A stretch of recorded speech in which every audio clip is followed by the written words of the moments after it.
rangka tindakan lestari untuk pembangunan mampan berasaskan teknologi hijau akan diberi keutamaan. Perinciannya bersama Fazril Hisham Fandi langsung dari Kuching, Sarawak. Silakan Fazril.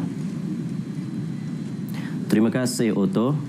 Kerajaan Sarawak terus memberi penekanan terhadap pelaksanaan rangka tindakan lestari Sarawak dalam usaha mensejahterakan rakyat sekaligus memangkin pertumbuhan ekonomi secara mampan. Menurut Premier Sarawak Datuk Patinggi Tan Sri Abang Johari Tun Openg, rangka tindakan ini bukan sahaja berfungsi sebagai panduan dalam memperkukuhkan transformasi ekonomi negeri melalui teknologi hijau, tetapi juga memastikan kesejahteraan sosial rakyat selari dengan matlamat pembangunan mampan SDG. Inisiatif ini akan menjamin projek pembangunan negeri dilaksanakan dengan efisien dan lestari tanpa menjejaskan alam sekitar dan kelangsungan hidup rakyat. Justeru, kerjasama erat antara agensi kerajaan, badan bukan kerajaan, NGO, sektor swasta dan komuniti juga perlu diperkukuhkan bagi menangani cabaran urbanisasi khususnya yang melibatkan aspek kemasyarakatan. Beliau berharap agar usaha bersama ini akan membawa kepada keterangkuman sosial yang mampan demi kesejahteraan masa depan Sarawak. Beliau menyatakan demikian dalam teks ucapan yang dibacakan oleh Menteri Pembangunan Wanita, Kanak-kanak dan Kesejahteraan Komuniti KPWK Datuk Seri Fatimah Abdullah pada Majlis Perasmian Sarawak Urban Forum 1.0 SUF di Hikmah Actions Event Centre Kuching. Forum Anjuran Dewan Bandaraya Kuching Utara di BKU ini bertemakan inklusiviti sosial ke arah urbanisasi lestari berlangsung dari 20 hingga 22 Oktober ini.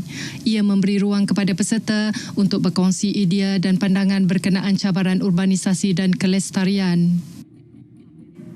Kerajaan Sarawak memperkenalkan sistem pangkalan data usahawan negeri NBase.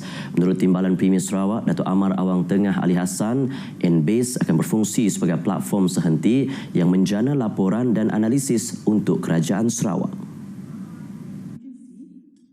Katanya sistem tersebut berupaya membuat penelitian holistik berdasarkan keperluan sebenar ekosistem usahawan Sarawak dengan lebih tepat termasuk golongan luar bandar. Menerusi invest, kerajaan juga akan dapat memastikan specialized program seperti bantuan kewangan, pembangunan kapasiti dan promosi produk sampai kepada golongan sasar yang tepat. Beliau yang juga Menteri Perdagangan Antarabangsa, Industri dan Pelaburan Sarawak menyatakan perkara tersebut pada sidang media selepas mesyuarat Jawatankuasa Induk Sarawak Entrepreneur Development Corporation Community SEDCC di Kuching. Beliau turut memaklumkan Kementerian Kewangan telah meluluskan peruntukan one-off sebanyak RM10 juta bagi meneruskan program pembangunan premis tamu desa fasa 2 di Sabah dan Sarawak pada tahun 2024. Kerajaan kini sedang mengenal pasti lokasi sesuai bagi projek tersebut melalui Kementerian Kesihatan Awam, Perumahan dan Kerajaan Tempatan MPHLG. Susulan insiden perahu karam di Sungai Sarawak, semua pasukan lumba perahu regata kini diminta menyerahkan jadual latihan kepada Lembaga Sungai-Sungai Sarawak LSS. Timbalan Menteri Pengangkutan Sungai dan Laut Sarawak Datuk Henry Jineb berkata ia bagi memastikan pihaknya dapat mengawal pergerakan kapal-kapal dan bot yang beroperasi di sepanjang sungai terbabit.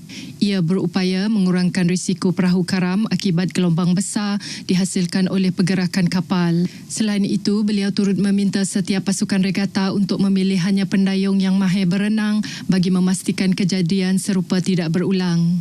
Ketika dihubungi RTM di Kuching pagi tadi, beliau turut mengucapkan takziah kepada semua ahli keluarga yang terlibat dalam tragedi tersebut yang mengorbankan 5 anggota unit keselamatan dan penguatkuasaan Sarawak UKPS. Organisasi Penjagaan Kesihatan berdepan cabaran besar dalam menyediakan perkhidmatan berkualiti tinggi di tengah-tengah peningkatan permintaan pesakit, kekangan kewangan dan sumber yang terhad. Pengarah Kesihatan Negeri Sarawak Dr. Veronica Lugah berkata, situasi ini memerlukan pendekatan inovatif bagi memastikan kecekapan dan kemampanan operasi sambil mengekalkan kualiti penjagaan tertinggi. Katanya, prinsip Lean telah muncul sebagai penyelesaian transformatif dalam bidang penjagaan kesihatan, menawarkan peluang untuk mengoptimumkan proses, menghapuskan ketidakcekapan dan meningkatkan hasil pesakit.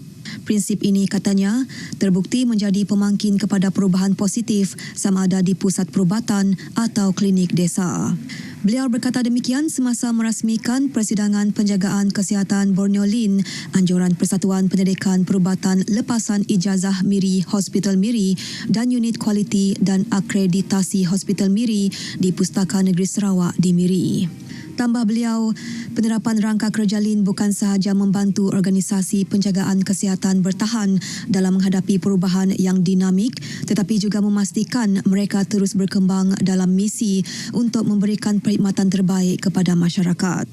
Seramai 144 perwakilan dari seluruh Malaysia dan negara Brunei Darussalam menghadiri persidangan 2 hari itu. Sehingga Oktober 2024, seramai 209 anak belaga menerima manfaat daripada dana Jawatankuasa Pendidikan Dun Belaga. Ia merupakan komitmen Ahli Dewan Undangan Negeri Adun Belaga, Datuk Liwan Lagang, dalam membantu pelajar melanjutkan pengajian ke peringkat institusi pendidikan tinggi awam dan swasta. Menurut Pengerusi Jawatankuasa Pendidikan Dun Belaga Bujang Bukoh, jawatankuasa tersebut ditubuhkan pada 2020 untuk memberi bantuan kewangan awal kepada pelajar yang layak. Ia bertujuan menggalakkan lebih ramai anak belaga untuk melanjutkan pelajaran dan membantu keluarga pelajar dengan bantuan awal persekolahan. Menggalakkan pelajar untuk melanjutkan pelajaran ke peringkat tertinggi. Jadi tujuan yang objektif yang kedua tadi, kenapa dia melihat kepada ini tadi supaya budak-budak yang tidak dapat pergi ke universiti ini dapat dibantu. Bukan setakat daripada Jawatankuasa N65 Belaga, namun kita boleh berhubung terus dengan Pusat Khidmat N65 Belaga untuk membantu mereka secara one-off untuk tabung amanah bakun. Sehingga kini sebanyak RM55,000 disalurkan kepada penerima yang layak.